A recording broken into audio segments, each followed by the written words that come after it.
Welcome to the Plato Paradigm, a paradigm shift in reading Plato's dialogues. Episode 94, Meno 77b to 78b. Meno's just given his third answer about virtue, that it is someone desiring fine things and being able to acquire them. And we've already found a few problems with this answer, but now we'll have a look at what Socrates does with this. He doesn't poke holes in it, he simply asks questions. He wants Meno to find the problems. He also helps Meno to discover his assumptions. Ara leges ton kolon epithumunta, agathon epithumeten enai, malistage. So are you saying that the one desiring fine things is a desirer of good things? Very much so. Socrates slides from fine things to good things, and Meno seems to accept this. This isn't surprising because for most Greeks, fine things are good things are fine things.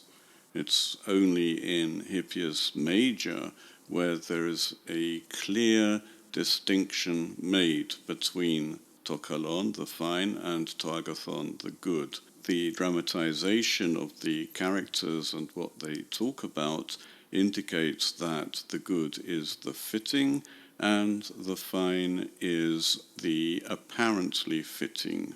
We could say that what appears to be good, what is sensed to be good, is beautiful or fine, and this needs to be distinguished from what actually is good, because what actually is good is not necessarily found to be good, especially by people who don't use their intelligence. The question here is why Socrates would want to replace fine things with good things, and we find out from his next question. Ara hos ontontinon, hoiton kakon epithumusin, heteron de hoiton agathon, upantes oriste dokusisoi ton agathon epithumen, uk emoige. So of the things which are there some people who desire the bad things, while some other people desire the other things which are the good things? Don't all people, O best of men, seem to you to desire good things?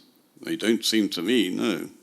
If Socrates hadn't replaced fine with good, his question would have been whether it seems to Meno that there are people who actually desire ugly things. And I think most of us would feel that there are people who desire ugly things. Ugliness and beauty are subjective, but good and bad are surely objective. And for this reason, Socrates replaced fine with good. And it appears that Meno thinks that there are people who actually desire bad things. These people don't have arete, according to Meno, because the answer that Meno gave pertained to someone who desires fine things, which he equates with good things.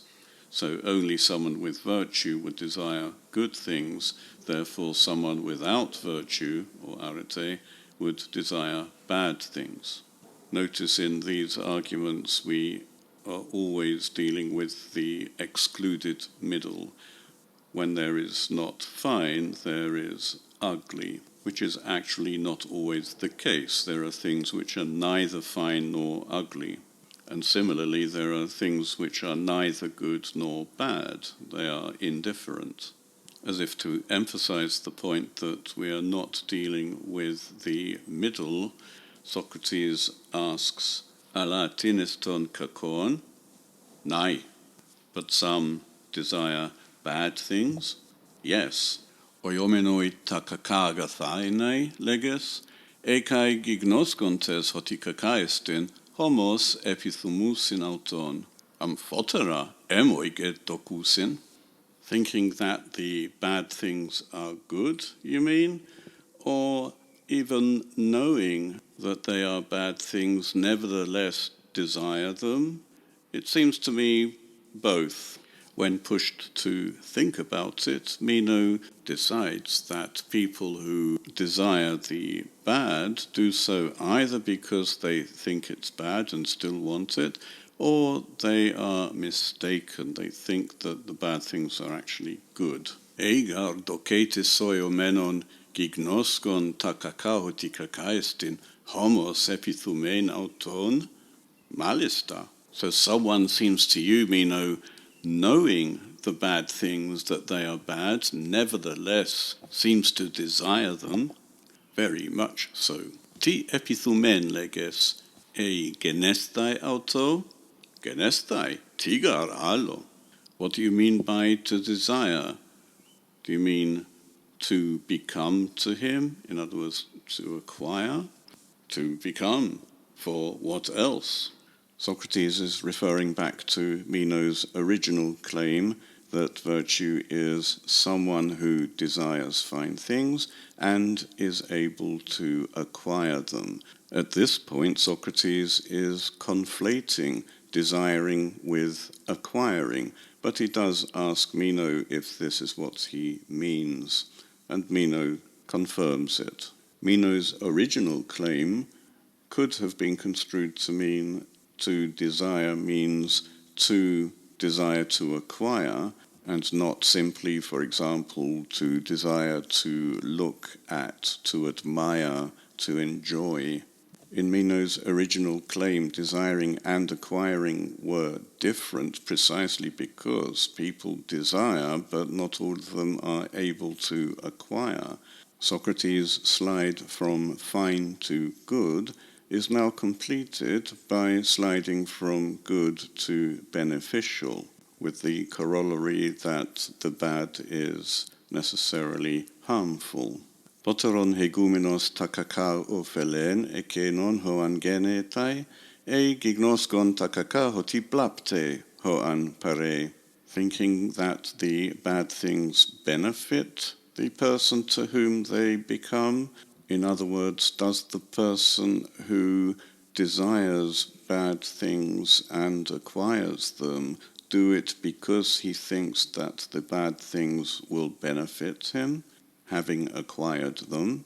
Socrates then goes on, or knowing bad things that they harm whoever acquires them. Here Socrates provides Meno with two possibilities only: that the person who desires bad things does so thinking wrongly that they benefit, or knowing correctly that they harm.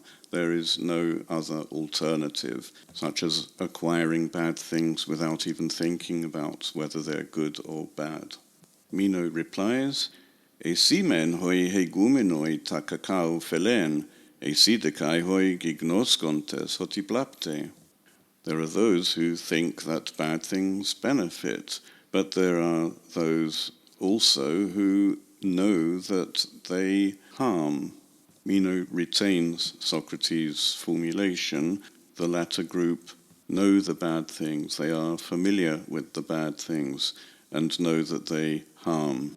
They don't need intelligence to know that these things are harmful, they simply have a previous acquaintance with them. Kai doku sisoi gignosken takaka hotikakaistin hoi hegumenoi takakau phelen, panu moi doke tutoge. And do they also seem to you to know bad things, that they are bad, those who think that the bad things benefit? No, this doesn't quite seem to me. Ukun delon hoti hutoimen uton kakon epithumusin hoi agnountes auta, ala ekenon haon tagathaenai estintet auta ge kaka. Therefore it's clear that those don't desire bad things, the people who are unfamiliar with them, but those things which they think are good. But these things are actually bad. Hoste hoi agnountes auta kai oiomenoi agathainai, delon hotiton agathon epithumusin. Eu? Kintun sin hutoige. So that the ones unfamiliar with them, in other words, the bad things, and thinking that they are good, it's clear that they desire the good things, don't they? Well, they happen to. Tide. Hoiton kakon men epithumuntes, hos fes su, heiguminoide ta kaka blapten ekenon hoan gignetai, gignoscus idepu hoti blabesantai hup auton, ananke. What then? Those desiring bad things, as you say, knowing that bad things harm that person to whom they become, in other words, that person who acquires them, they know, I suppose, that they will be harmed by them. In other words, these bad things. Necessarily. Allah, tus blaptomenus, hutoi uk oiontai athlius enai kathoson blaptontai? Kai tuto ananke. And don't these people think that people being harmed are wretched to the degree that they are harmed? This too is necessary. Tus tas lius u kakodaimonas, oi my ego, yeah? And don't they think the wretched are kakodaimones? I think so. The kakodaimon is someone suffering from a personal spirit who is bad, and that is expressed in a bad life. This is an ancient concept. By the classical period, kakodaimon is just someone who is miserable. A eudaimon, someone who has a good spirit looking after them, expressed in a successful life, is considered simply happy or fortunate or successful. Estin un hostis buletai athlios kai kakodaimon enai? Umoidokeo Socrates. Well then, is there anyone who wishes to be wretched and miserable, kakodaimon? There doesn't seem to be, Socrates. Uk ara buletai o Menon takaka udes, e per me buletai toiutos enai, tigar alo estin athlion enai, e epithumenteton kakon, kai ktastai. Kindonues ale thelegeno Socrates, kai udes bulestai takaka. So no one wishes bad things, Meno, if indeed such a person doesn't wish to be wretched. For what else is wretched if not to desire bad things and acquire them?